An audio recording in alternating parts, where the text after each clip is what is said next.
Welcome to Temple Baptist Church here in Poplar, Bluff, Missouri. We're glad to be with you again today for a short devotional. Our prayer is that our time with you blesses your heart, encourages you in God's Word. Today we're going to be in Matthew chapter 10.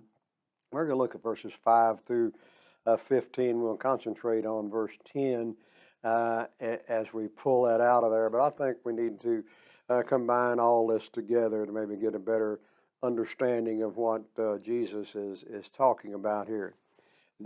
These 12 Jesus sent out and commanded them, saying, "Do not go into the way of the Gentiles, do not enter a city of the Samaritan, but go rather to the lost sheep of the house of Israel.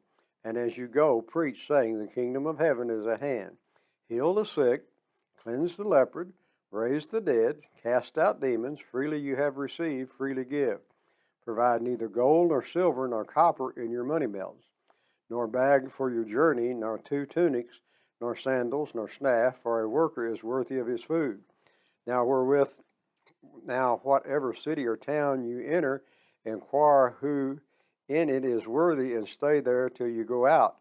And when you go into the household, greet it. If the household is worthy, let your peace come upon it. But if it's not worthy, let your peace return to you.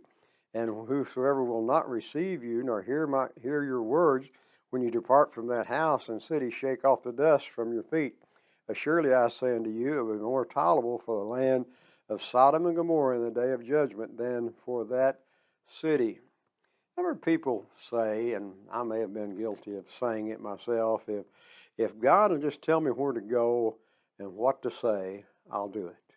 That's pretty simple, isn't it? But I think many times what we actually mean when we say that, if God lets me know where He wants me to go and what to say, I will decide if that's what I want to do.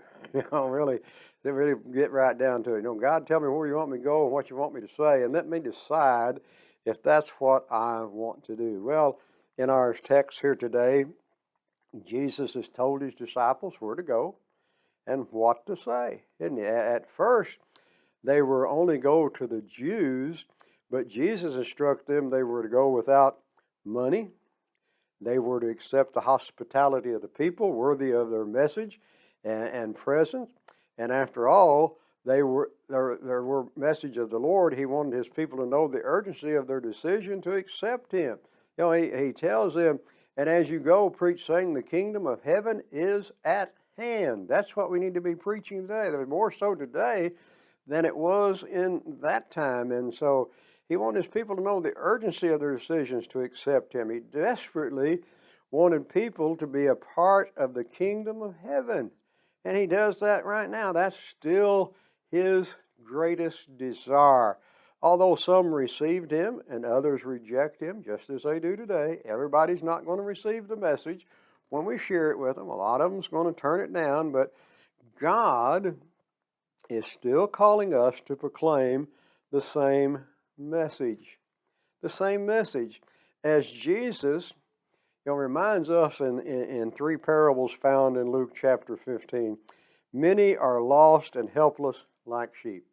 There's lost people out there, and they're lost like sheep. They don't know which way to go. And then they're lost through carelessness. The lost coin, that was carelessness on the part of the person that lost that coin, and people are carelessly lost today. They just don't want to accept the fact that salvation is easy, and through willingness, like the prodigal son. The prodigal son willingly chose to go into the hog pen. It was his choice.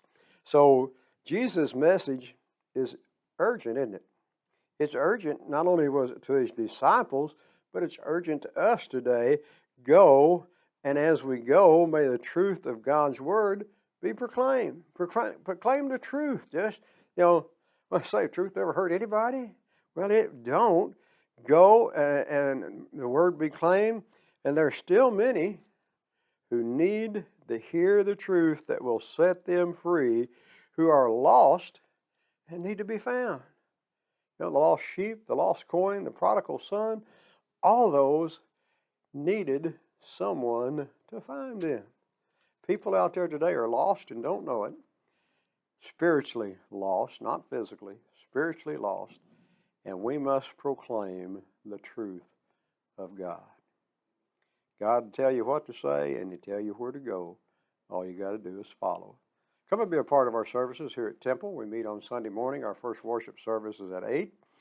Our Sunday school classes meet at 9. Our second Sunday morning worship at 10. And then we meet on Sunday nights at 6 and Wednesday nights at 7. May God bless you is our prayer.